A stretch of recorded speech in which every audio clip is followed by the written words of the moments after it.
I charge thee, Magnus oath-sworn, to guard this path with thine life and honour.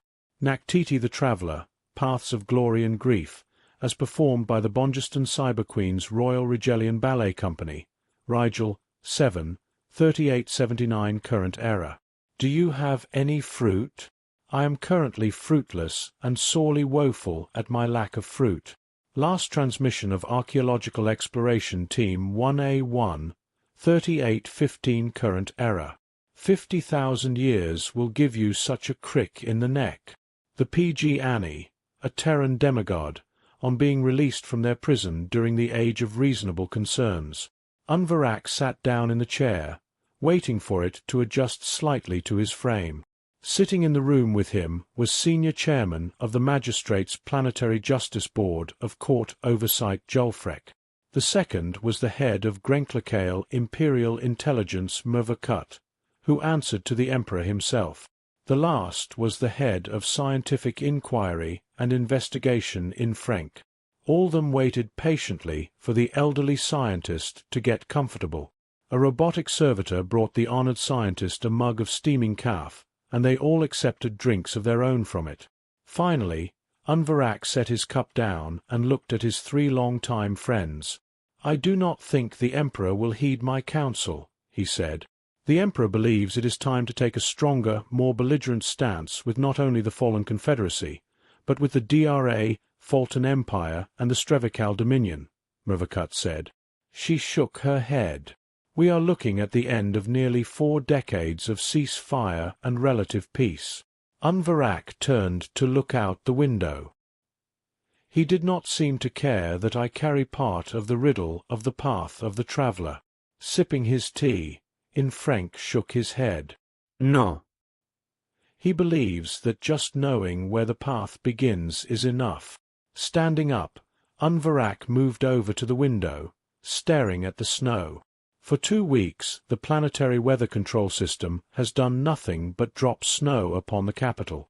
There is nearly 2 feet of it. I regain myself, and this happens. He turned away.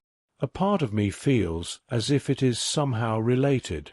"It is a malfunction of the satellites that control the weather, nothing more," Mervakut said gently, her voice pitched to try to be soothing. "Not everything is some kind of plot." "It feels like it," Unvarak said, moving back over and sitting back down. "Your time at the hands of the Matron of the Damned must have been terrible indeed that you see plots and plans everywhere," said Julfrek. "Is it really paranoia when someone is really out to get you?" Mervakut smiled, sipping at her tea. Frank shook his head. "No." "Then it is just reasonable concern." Unvarak nodded. For a long moment a semi-comfortable silence reigned, the kind of silence you get between old friends who are waiting for everyone to gather their thought on a difficult topic. "The Emperor plans on sending out archaeological expeditions to the start of the Traveller's Path," Julfrek said. "He believes that possession of your knowledge will enable any team to break any encryption or safeguards that needed the information from the DRA, Fulton, or the Strevikal." Unvarak sighed. "He is wrong. But he is the Emperor, thus he is always correct," head of Grenklakale Imperial Intelligence Mervakut said softly. "It is the universe that is wrong," head of Scientific Inquiry and Investigation in Frank added. "His decisions and plans do not fail," Senior Chairman of the Magistrates' Planetary Justice Board of Court Oversight Julfrek stated quietly. "He can only be failed," Unvarak finished. All of them knew that the new Emperor would punish anyone who uttered such blasphemes out loud very harshly, very publicly, and probably very lethally. "Do you think he will ask for my counsel when the first team fails?" Unvarak asked. The others were silent. That was answer enough. "No. Taskapak squealed out. He grabbed a spanner and threw it, hard, overhand, at the senior empirical data analyst. The spanner made a fluttering noise as it spun through the air, hit the analyst in the side of the head, and left them twitching and unconscious on the floor. "Hydrogen atoms, protium, deuterium, tritium," Bind deuterium to protium, invert, then add tritium, he screeched, rushing over to the panel. Stupid! Stupid, stupid! Shrokyur just watched, sitting on top of a box of technological scraps, a T-bug smokestick in one hand and a narco-brew in the other. The other scientists drew back from the mad scientist in their midst. Basic advanced element physics. Tascapac squealed, stepping back and kicking the clutched-together machine 3 times. Always kick 3. Never 2. Never 1. Never 4. 3. Always 3.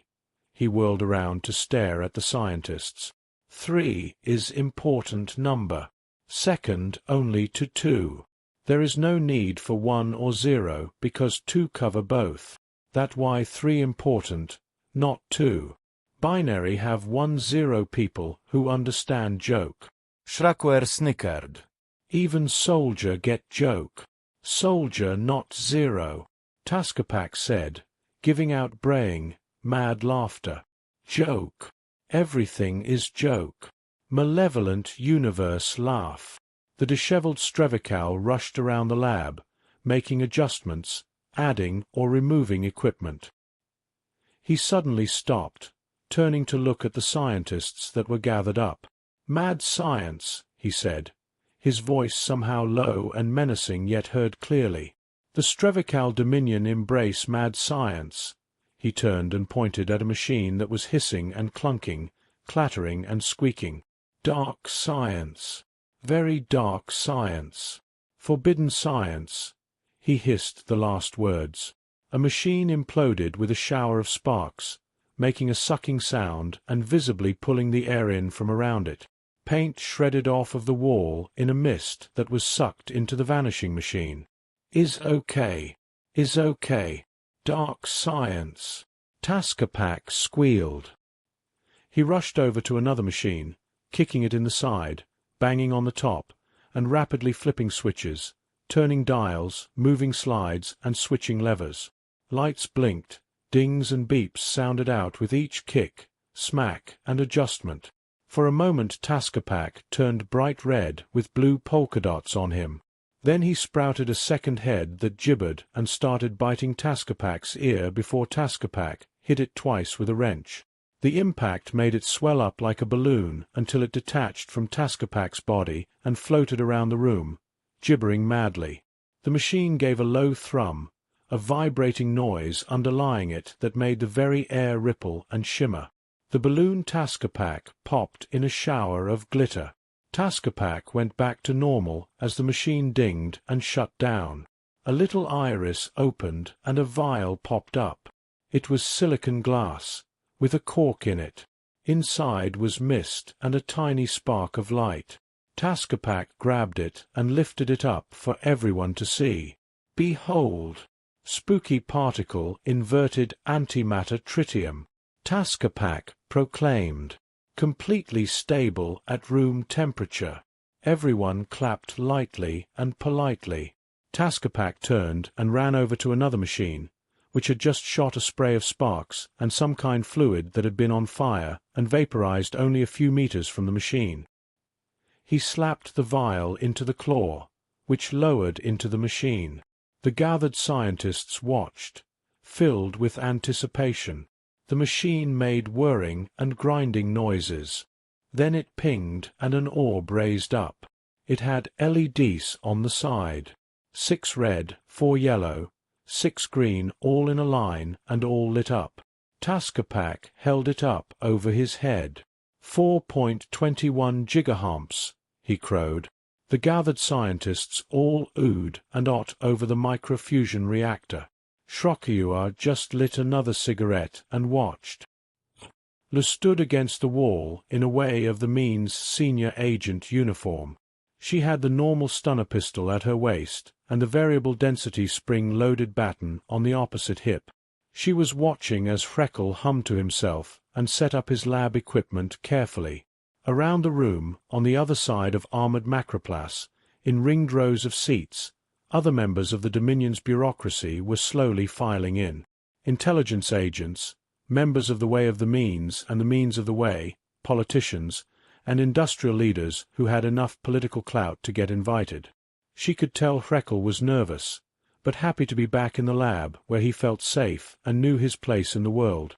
The door at the far side opened, and a senior research analyst of the Department of Exploration and Scientific Discovery came in, flanked by 4 Way of the Means guards. Lu recognized them immediately as one of the High Lords, a zealot of the Empress who had been busy twisting and upheaving Fulton society since the current Empress had taken power.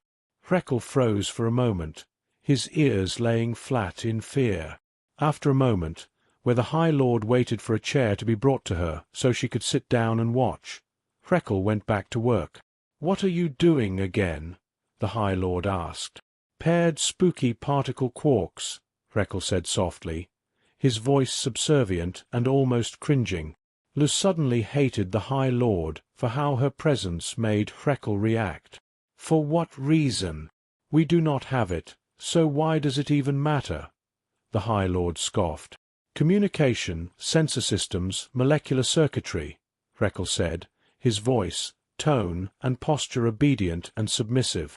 "DRA, Fulton technology, is among the most advanced in the galaxy. Why is this even needed?" the High Lord scoffed. Her voice suddenly became menacing, and she waved forward one of her guards. "Or is this just wasting everyone's time?" Hrekkle cringed as the Way of the Means troop dropped her hand on his shoulder. He whined slightly as the Way of the Means soldier gripped Hrekkle's shoulder tightly, squeezing the sensitive nerves and delicate bones. Lu pushed herself off of the wall. "Let him go," she snapped. The High Lord looked at Lu. "And you are?" Lu ignored the High Lord, taking 2 steps toward the Way of the Means guard. "Let him go now." "Ignore her," the High Lord snapped. She looked back at Hrekkle. "Explain," she nodded at the guard, who tightened her grip. "Or else," Lu warned for the 3rd time. "Why does this matter?" the High Lord asked. Hrekkle was sweating and gasping, his eyes wide in fear and pain as the Way of the Means guard squeezed his shoulder even tighter. Lu moved suddenly. 1 second she was across the room. Next she had crossed the distance in a less time than it took to take a breath. Before anyone could react, Lu grabbed the wrist of the other guard with one hand, crouching slightly and sliding under the extended arm as she grabbed the forearm with the other. She stood up, yanking the wrist and forearm down as she used her own shoulder as the fulcrum. The Way of the Means shoulder gave out with a loud crack and a scream from the soldier. Lu was already twisting again, keeping control of the now broken arm, putting her foot behind the other female's and pushing backwards. The other female went down on her back, and Lu knelt on her chest, twisting the broken arm slightly. "I said, let him go," she growled. The High Lord gave an offended gasp and waved 2 others forward. They moved forward, and Lu snapped the elbow another way before standing up. Both drew their pistols, the force packet pistols whining as their capacitors charged. Lu started to move when the 2 guards suddenly screamed, went fuzzy-looking, and melted. There was a fizzing sound behind her. The High Lord and everyone else stared at the 3 steaming puddles that had been Way of the Means guards in hard contact armor. "Oops," Hrekkle said. You should probably stay out of the atomic instability field intersections."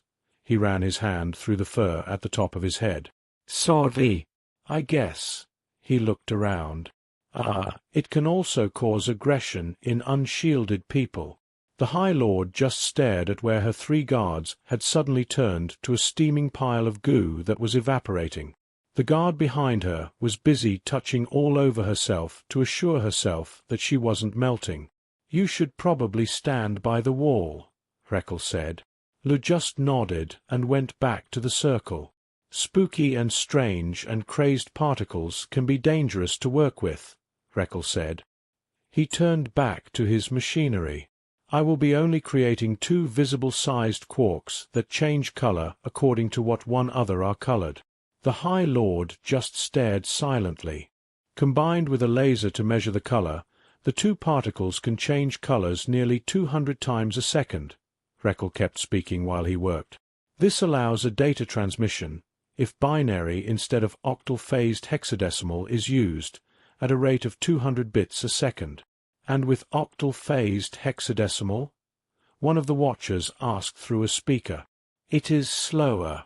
5 signals a second, Reckle answered without looking up. Spooky and strange particles have not been proven to be able to be manufactured, and only appear extremely rarely under intense conditions, the High Lord said, her voice tight with shock that she still had not shrugged off. Okay, Reckle said. Moreover, I have never heard of crazed particles, she said. Ok, Reckle answered. He tapped a control and backed up. The machines went to work, and everyone was silent for a few minutes.